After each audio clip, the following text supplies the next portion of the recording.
কতজন শিশু আক্রান্ত হয়েছে, মৃতের হার কেমন এবং আপনারা পুরো পরিস্থিতিকে কিভাবে দেখছেন? ধন্যবাদ।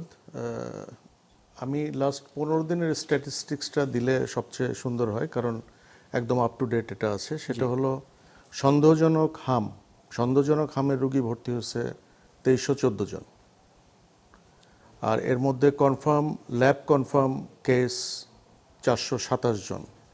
আচ্ছা। আর আজকে সকাল পর্যন্ত মৃত্যু 11 জন। এটা হলো সর্বশেষ স্ট্যাটিস্টিক্স। আচ্ছা, তাহলে গত 15 দিনে এই যে 2314 জন যাদের সন্দেহভাজন বলা হচ্ছিল, সবাইকে কি টেস্ট করা না, হয়েছে? সবার টেস্ট হয় নাই। তাহলে সবাইকে টেস্ট করলে সংখ্যা আরো বাড়বে কিনা, এটা কিন্তু আমাদের হয়তো একটু দেখা। সংখ্যা আরো বাড়তে পারে, তবে এই 2314 জনেরই যে টেস্ট করা হবে তা তো না, এর আগেও যারা ভর্তি হয়েছে তাদেরও করা হবে। আচ্ছা, সেটা তো মোটামুটি যেটা আমাদের কাছে যেটা ডেটা আছে সেটা হলো যে টোটাল সন্দেহজনক হামের রোগীর 20-20% মেজেলস পজিটিভ হওয়ার কথা। অধ্যাপক ডক্টর মাহমুদুর রহমান, আপনি chair national verification committee of measles and rubella elimination. আসলেই এই যে হাম সেটা যে বাংলাদেশ থেকে আমরা একেবারে নির্মূল করতে চেয়েছিলাম, সেই কমিটিতেই আপনি আছেন চেয়ার হিসেবে। কিন্তু আমরা এখন যে আবার এই সংকটে পড়েছি, প্রথমেই যে প্রশ্নটি আসবে, অন্যান্য বছর কেমন ছিল আসলে হাম? কি আসলেই আমরা অনেক কমিয়ে ফেলতে পেরেছিলাম? এখন যে আমরা দেখছি এই সংখ্যা কতখানি উদ্বেগজনক এবং এটি অনেক বেশি অস্বাভাবিক ঠেকছে কিনা আপনার কাছে? এই বছর, ধন্যবাদ আপনার প্রশ্নের জন্য। এই বছর আমরা যেটা দেখছি অবশ্যই এটা একটু বেশি। আমরা যদি গত 3 মাসের যে আমাদের কেসগুলির সাথে কম্পেয়ার করি গত 3 বছরের, তাইলে সেখানে কিন্তু আমরা দেখি যে কেস সংখ্যা বেশ বেড়েছে। আমরা যদি গত ফেব্রুয়ারির কেস দেখি, সেখানে 859টা কেস হয়েছিল, কিন্তু এর আগের বছর ছিল 572টা। আর এই বছর যেটা মার্চ পর্যন্ত, আমাদের মার্চের 28 পর্যন্ত যদি বলি, তাইলে সেখানে 850টা কেস হয়েছে, যেটা গত বছর ছিল 499টা। তো সংখ্যার দিক থেকে যদি দেখি তাইলে সেটা অবশ্যই অনেক বেশি কেস হয়েছে, যেটা আমরা আশা করি নাই। যদিও আমাদের 0 কেস হওয়ার কথা ছিল, সেটা হয় নাই। এটা হচ্ছে আমাদের নাম্বার অফ কেসের বিষয়। কিন্তু যদি আমরা ভ্যাকসিনেশন কাভারেজের দিকে দেখি, সেটাও একটা বিষয় আমাদের চিন্তা করতে হবে, কেন কেসগুলি হলো।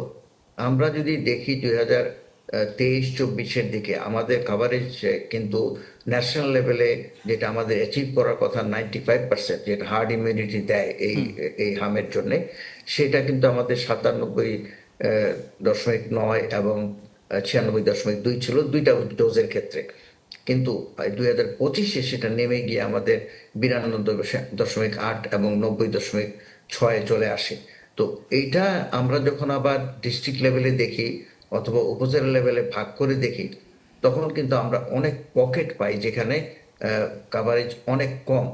তো এই এত কম কাভারেজ এবং আমাদের যেখানে হার্ড ইমিউনিটি দরকার 95%, এবং আমাদের পারিপার্শ্বিক অবস্থার যদি দেখি, আমাদের কেস দেশের ওভার ক্রাউডিং, আদার থিংস, ম্যাল নিউট্রিশন, সেই ক্ষেত্রে কিন্তু আমরা দেখি যে এতে কিন্তু এটা এরকম হবে, এটা আশা করা হয়েছিল আগের থেকেই, যেহেতু আমরা ফল ব্যাক করতেছি আমাদের ভ্যাকসিনেশন কাভারেজে, যেটা অনেক হাই ছিল সবসময়, বাংলাদেশ খুব ভালো অ্যাচিভ করতেছিল এখানে।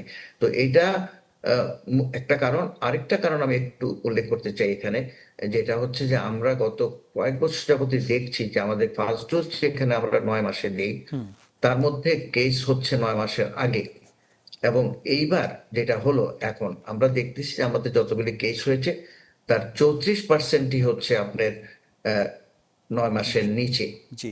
এবং সেটা যদি আমরা আরেকটু এজ গ্রুপ বাড়াই, সেখানে যদি 9 মাস থেকে 11 মাস ধরি, তাহলে সেখানে আরো 18% আসে। মোট 52%ই হচ্ছে আমাদের যেটা হওয়ার কথা ছিল না, সেখানে আমরা পাচ্ছি। তো এগুলি কিন্তু একটা বড় বিষয়, বিশেষ করে ফার্স্ট ডোজের আগে যেটা আছে, এই সাসেপ্টেবল পপুলেশন আমরা বলি, যদি থাকে তাইলে তাদের মধ্যে এটা হওয়ার সম্ভাবনাই বেশি থাকবে।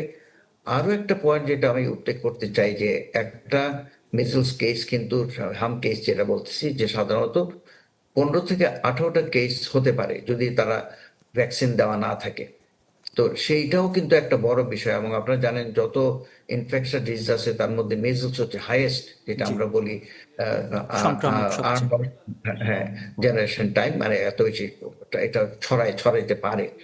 তো তো এই সবগুলি মিলেই কিন্তু আমাদের এই যে আউটব্রেকগুলি হচ্ছে এখন, সেটা দেখা দিচ্ছে। যেহেতু ভ্যাকসিনেশনেরও একটু ঘাটতি পড়েছিল, আপনারা জানেন যে গত বছর এগুলি মিলে শুধু খালি যে ভ্যাকসিনের অভাব ছিল তা না, কিছু কিছু আবার ওখানে আমাদের হেলথ জি, অ্যাসিস্ট্যান্টদেরও কিছু স্ট্রাইক চলছিল। তো সব আচ্ছা। মিলিয়ে কিন্তু এই সমস্যাটা সৃষ্টি হতো।